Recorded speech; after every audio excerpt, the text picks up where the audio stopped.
Ma'am, with all due respect, what's your call sign? The question, lobbed across the table in the noisy mess hall, was coded in a syrupy, almost theatrical curiosity. It came from a Marine captain, his desert marpat sleeves rolled to a perfect knife-edged crispness. His name tape read Davis. He leaned forward, a conspiratorial grin playing on his lips, aimed not at her, but at the two junior lieutenants flanking him. It was a performance. Sierra Knox didn't look up from her tray. She calmly finished chewing a piece of grilled chicken. Her movements were deliberate and unhurried. Her royal blue top, a simple civilian blouse, stood out in the sea of green and tan uniforms. It was the source of the captain's misplaced confidence. To him, she was a civilian, a contractor, maybe a visiting dignitary's aide who'd gotten lost on her way to the officers' club, an outsider. "I'm sorry," she asked, her voice even, finally meeting his gaze. Her eyes were clear, steady, revealing nothing. "Your call sign," Captain Davis repeated, louder this time, enjoying the ripple of attention spreading from their table. "You're here at VMA 214, the Black Sheep Squadron. Everyone's got a call sign. It's a pilot thing. Or did your husband just tell you the cool stories?" One of the lieutenants snickered. The other had the decency to look down at his mashed potatoes. Sierra's expression didn't flicker. Over the back of her chair was a sage green flight jacket. A single patch was sewn onto the right breast, its threads slightly worn. It depicted a stylized Grim Reaper holding a busted hydraulic line that dripped a thick, viscous fluid. Below it, stitched in black, were two words. Davis hadn't bothered to look at it. He was too busy looking at her, at the blonde hair tied back in a neat bun, at the civilian clothes, at the woman he had already judged and dismissed. "I don't think we've been introduced," Sierra said, her tone quiet, but carrying a strange weight that made the clatter of cutlery around them seem to dim. "I'm Sierra Knox." "Captain Davis," he offered with a magnanimous nod, as if granting an audience. "Squadron adjutant, which means I'm responsible for the comings and goings around here. And I don't have a record of a Miss Knox on our visitor log for today's flight ops brief." He was fishing, trying to catch her in a lie, to expose her as someone who didn't belong. "I'm not here for the brief," she replied simply. She took a sip of water. The quiet standoff was beginning to draw more eyes. Marines were trained to notice things that were out of place, and the slow grinding tension at this table was a blinking red light. Davis's smile tightened. His friendly condescension was curdling into irritation. He had expected her to be flustered, to blush, and explain she was waiting for her pilot husband. Her composure was a direct challenge to his authority in this space. "Look, ma'am," he said, dropping the pretense of politeness, "this is a secure facility. The mess hall is for uniformed personnel, their dependents, and cleared contractors. I need to see some identification." He wasn't wrong about the policy, but his application of it was a weapon. Dozens of civilians, actual contractors, retired veterans in polo shirts, visiting family members, ate here every day without a second glance. He had singled her out. Sierra held his gaze for a long moment. She could have ended it right there. Her common access card was in her pocket. One flash of the Eagle, Globe, and Anchor, or in her case, the Hop Arnold wings, would have vaporized his smug certainty. But something in his swagger, in the casual, ingrained dismissal, made her pause. She had seen this look before, in briefing rooms, on flight lines, in promotion board reviews. It was a quiet, persistent friction she'd learned to navigate her entire career. "My ID is in my jacket," she said, her voice still infuriatingly calm. "I'm just trying to finish my lunch." This, for Davis, was the final straw. It was defiance. He pushed his chair back, the metal legs scraping harshly against the linoleum. The sound was sharp enough to make several nearby conversations halt. "The jacket with the little costume patch on it," he scoffed, finally gesturing toward her flight jacket. "Right. I'm going to have to ask you to come with me. We need to verify who you are and what you're doing on my base." "My base?" The words hung in the air. One of his lieutenants shifted uncomfortably. "Sir, maybe we should just—" "Quiet, Lieutenant," Davis snapped, his eyes locked on Sierra. He felt the weight of the room's attention and misinterpreted it as a validation. He was the protector of the tribe, the enforcer of the rules, putting an imposter in her place. Sierra slowly placed her fork down on her tray. She looked at Captain Davis, her eyes tracing the clean lines of his uniform, the silver bars on his collar, the crisp haircut. She saw a man who had likely never had to justify his presence a day in his life. A man for whom the uniform was a suit of armor and a cloak of invisibility all at once, rendering the person inside secondary to the rank it displayed.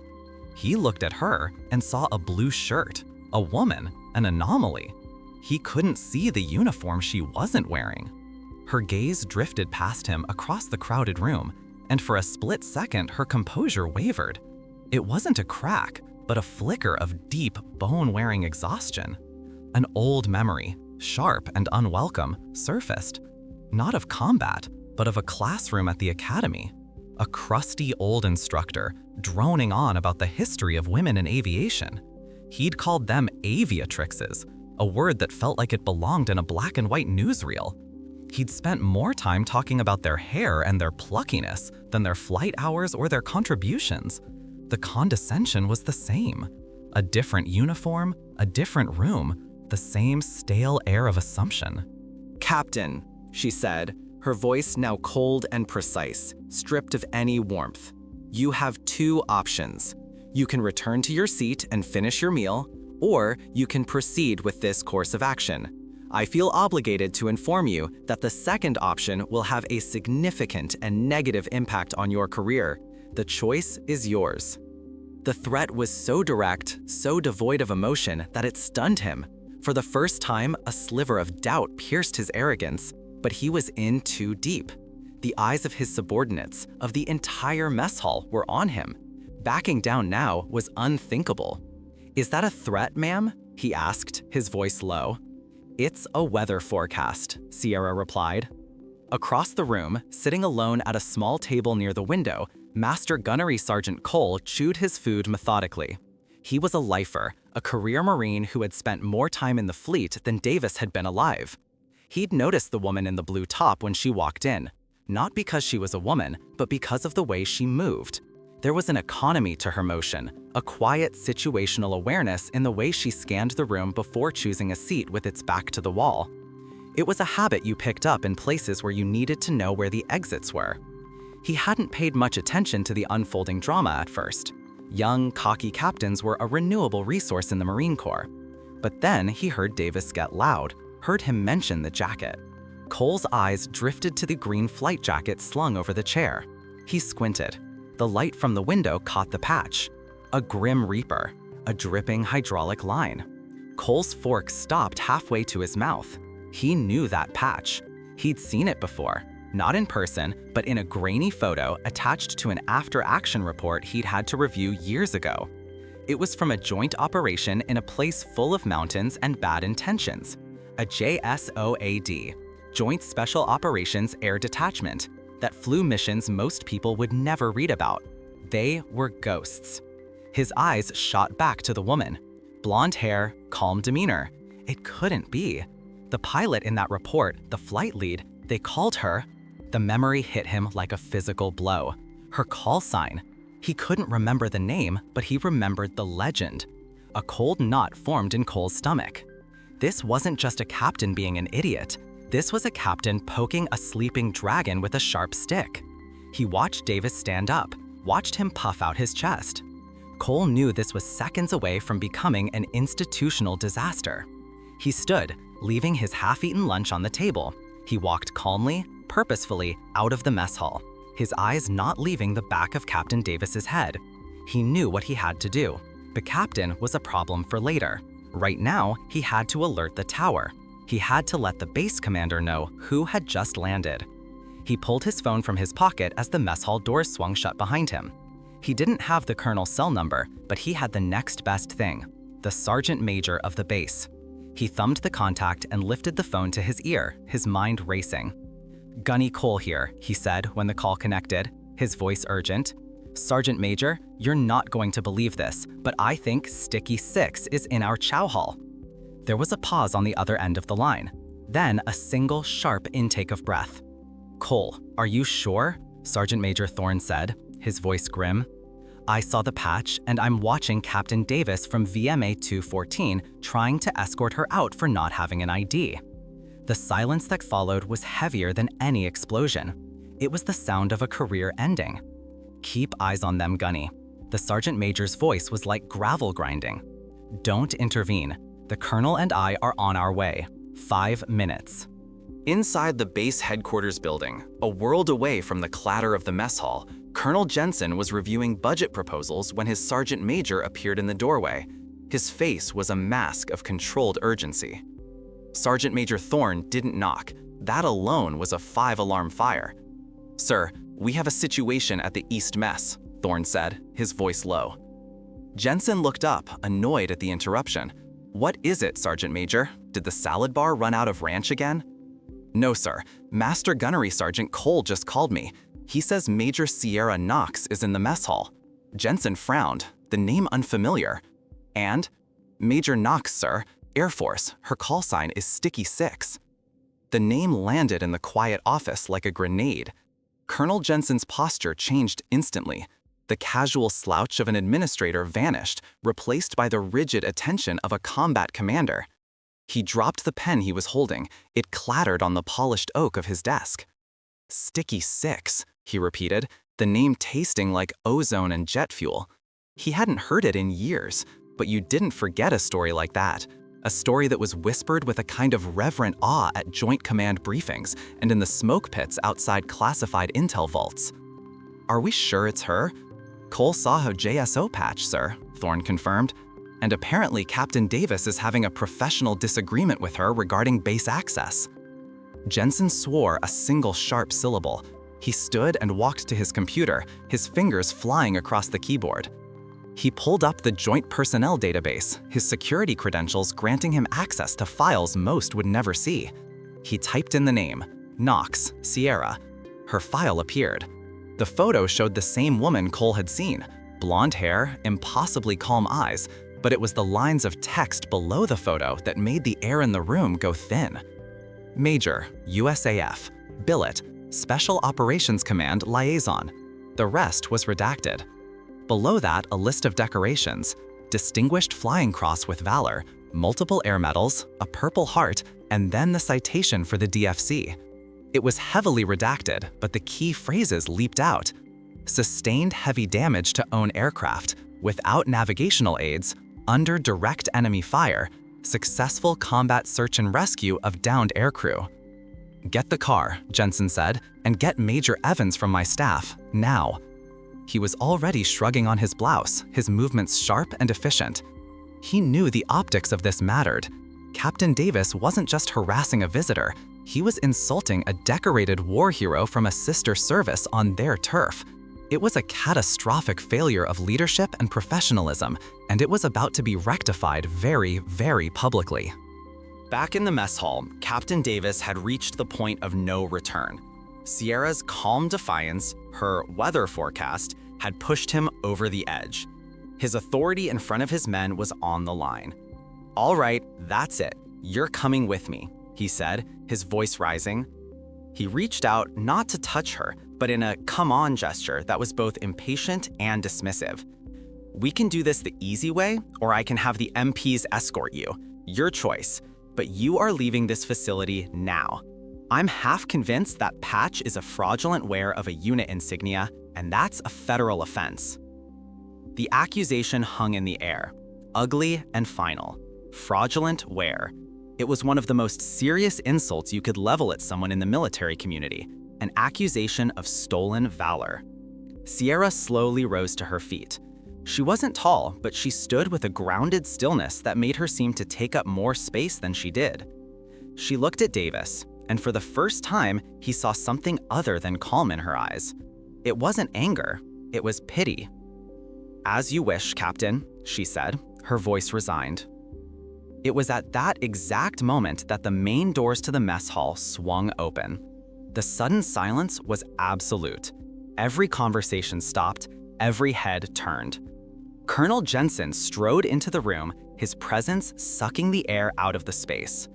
He was flanked by Sergeant Major Thorne, whose face was carved from granite, and a sharp-looking female Marine, Major Evans.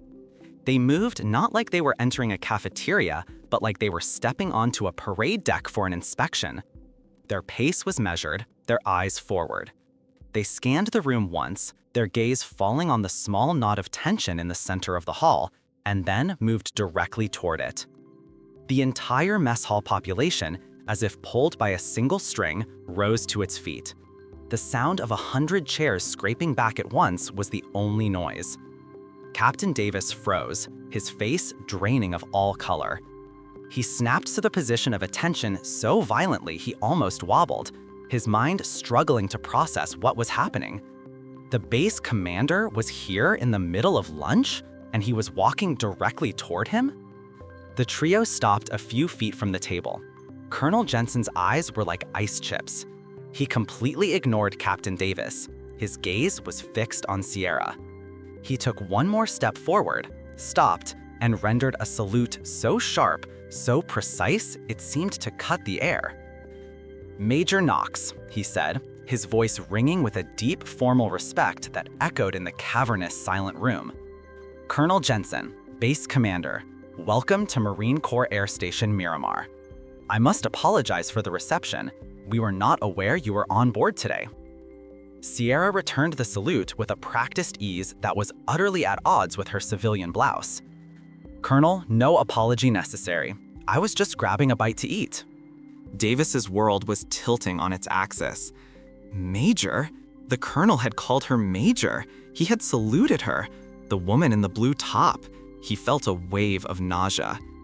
Colonel Jensen held his salute for a moment longer before crisply dropping it.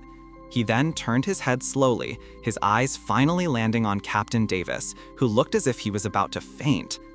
"Captain," Jensen said, his voice dropping to a dangerously quiet level, "I understand you were curious about the Major's call sign." Davis swallowed hard. "Sir," he stammered, his voice a dry rasp, "I was just following procedure for base security." "Were you?" the colonel interrupted, his voice cutting like glass.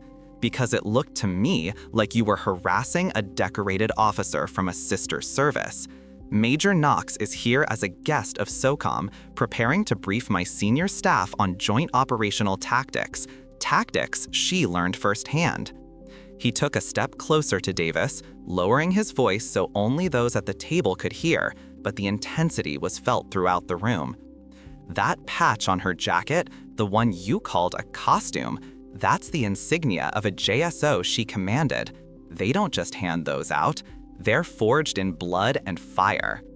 Then Jensen raised his voice again, turning slightly so that his words carried across the mess hall to the silent, watching Marines.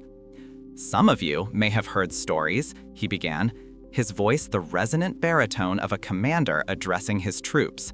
"Stories about a pilot who, during a night mission deep in hostile territory, had her wingman's aircraft crippled by a surface-to-air missile. The wingman's jet was losing all hydraulic pressure, its controls locking up. They were going to have to punch out over mountains crawling with enemy fighters." A hush fell over the room. This was the language of legends. Their flight lead, flying a bird that was also damaged and leaking fuel, refused to leave.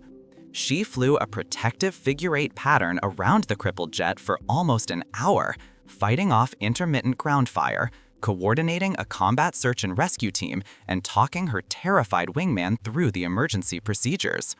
Her own fuel tanks were ruptured, sloshing JP-8 fuel all over the fuselage, making it dangerously sticky and threatening to ignite with every tracer round that went past.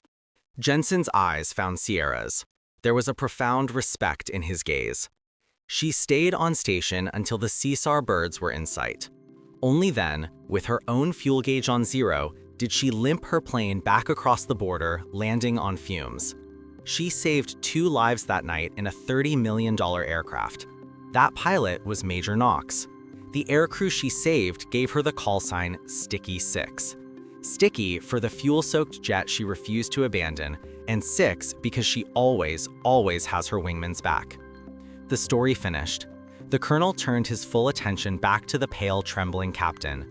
"So yes, Captain Davis," he said, his voice now a low growl of pure fury. "She has a call sign. She earned it in a way I pray to God you never have to, and you will address her as Major or Ma'am." He paused, letting the weight of his words crush the captain's spirit. "My office. In 5 minutes. You, me, and the Sergeant Major are going to have a detailed conversation about leadership, professionalism, and the United States Marine Corps standards for courtesy." Dismissed. Davis, his face ashen, managed a shaky, "Aye, aye, sir." He didn't dare look at Sierra. He turned and practically fled the mess hall, the collective stare of 200 Marines burning into his back. Colonel Jensen then turned back to Sierra, his expression softening immediately. "Major, again, on behalf of the entire command, I am truly sorry. Please allow me to escort you to the O Club. Lunch is on me." Sierra offered a small, tired smile. She looked around at the faces of the young Marines staring at her with a new, undisguised awe. "Thank you, Colonel," she said, "but that won't be necessary. It was a misunderstanding." She then looked directly at Major Evans, the female officer who had accompanied the colonel. "The only thing we need to do is make sure our people understand the standard. The same standard for everyone. Don't soften it, just apply it fairly. See the uniform, not the person wearing it. Or, in this case," she added with a wry glance at her blue top, "recognize the bearing of someone who wears it, even when they're not." Her words were a masterclass in grace. She didn't demand an apology or retribution. She offered a lesson, a course correction. As she spoke, a final sharp memory echoed in her mind. Not the whole chaotic event, but a single crystalline moment from that night. The cockpit was filled with the acrid smell of burning electronics and the sweet, sickening scent of aerosolized jet fuel. Red lights flashed across the instrument panel, a Christmas tree of catastrophic failures. Below her, the black teeth of the mountains. On the radio, her wingman's breathing was ragged with fear. And through it all, she remembered the feel of the control stick in her hand, slick and tacky with the hydraulic fluid that had sprayed from a ruptured line in her own canopy. Sticky. It was the last thing she felt before she keyed the mic and said, in a voice she didn't recognize as her own, "Hang on, buddy, I'm not leaving you." That was the moment Sticky 6 was born. In the dark, in the fire, in the quiet, absolute refusal to let a fellow warrior fall. The weeks that followed Captain Davis's public humiliation were a study in institutional course correction. He wasn't kicked out of the Marine Corps. Colonel Jensen believed that would be a waste of a man who, though arrogant, could still be a good officer if he learned from his mistakes. Instead, Davis was relieved as squadron adjutant and reassigned to a staff position at the base headquarters, a humbling desk job where he was tasked with a very specific project: revamping the mandatory annual training on equal opportunity and professional conduct for the entire air station. He had to stand in front of his peers and subordinates and teach the very lesson he had so spectacularly failed to practice. It was a carefully administered, long-term dose of humility. Colonel Jensen, true to Sierra's wisdom, also implemented a new check-in brief for all newly arrived personnel. Part of the brief, led by Major Evans, now included a segment on joint service integration, emphasizing professional courtesy to members of other branches, regardless of their uniform or lack thereof when on base in a guest capacity. Photos of distinguished women in uniform, Sierra Knox among them, were added to the historical displays in the headquarters building lobby. The change was subtle but clear. This was everyone's Marine Corps. About a month later, Sierra was back on the base for a follow-up briefing. She was at the base exchange looking for a gift for her father when she heard a hesitant voice behind her. "Ma'am?" She turned. It was Captain Davis. He was in his service Charlie's, looking younger and far less confident than he had in the mess hall. He stood rigidly, his hands clasped behind his back.